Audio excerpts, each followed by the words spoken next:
Welcome, John. Thank you. Happy to have you here. As president of Emergent Vision, you are the right partner to talk about high-speed imaging. According to the FRAMOS market study, 60% of the users and 75% of the manufacturers assume that bandwidth over 5 gigabit per second will be relevant or very relevant in the near future. Yeah. The only question is USB 3.1 or Gig E-Vision. Why Emergent Vision goes for 10 Gig E? Mainly it's going to come down to cable length restrictions. I mean, currently even with the USB 3.0 standard, the cameras that are being produced now, we hear a lot of people complaining about the cable length restrictions, various types of connectivity errors, and ultimately if you have to run long cable lengths, then you need fiber converters, and that adds significantly to the cost of the solution. So of course, with the 10 gig standard SFP Plus or 10G base T on RJ45, we cover your cable lengths up to even beyond 100 kilometers with the right optical fiber converters. Obviously, things get a bit more expensive for those types of applications for the transceivers, but your typical applications can run single mode fiber up to 10 kilometers, still at a very, very cost-effective manners. Great, thank you. Which applications benefits the most from high-speed imaging, and what users can achieve with fast cameras? Right, I mean, certainly in various types of sports applications where instant replays is required, desired. That's one of the big applications for us.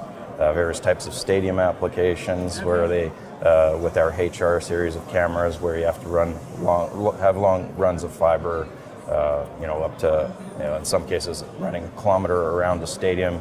That's really nothing for our solution. So, as we said, we can get up to 10 kilometers on standard single mode optical transceivers with the HR line. And then there's those certainly, for the 10G base T or HT line of cameras, we can do up to 100 meters for those applications. We are here at the Vision Show in Stuttgart. What is your vision highlight, and why should visitors come to your booth and explore? Right, so I mean, we've got a new release of the new 50 megapixel CMOS sensor in our cameras, both in the HR and HT lines. And that's a very exciting release for us. They've obviously worked hard to improve their image quality, so we start to see that now with this sensor. Other elements on display in our booth, the Sony 12 meg, 9 meg, 5 meg, and 2 meg sensors.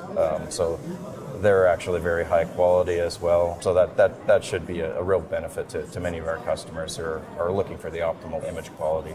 We do have also on display a very, very cool synchronized application demo where we have two of HR 2000 mono cameras streaming at 250 frames per second and synchronized to sub-microsecond. Without the use of IEEE 1588 or switches, really helps to reduce the overall system cost for synchronized applications that require high accuracy. Great. How about the latest imaging trend, virtual reality, and what is your forecast for imaging in 2018? Virtual reality is constantly evolving. We see customers coming with different applications for VR all the time, and so ultimately we're able to leverage off of our experience with past customers, very key customers, and ultimately help new customers come into the virtual reality market. And from which industry, which applications they ask for virtual reality solutions? Sports is a big application, and stadium applications in particular for instant replays and so forth. But ultimately, we do have a lot of customers that are also looking at arbitrary types of applications for 3D reconstruction. Could be of human subjects, could be of various types of applications in the entertainment industry. Thank you, John. You're welcome.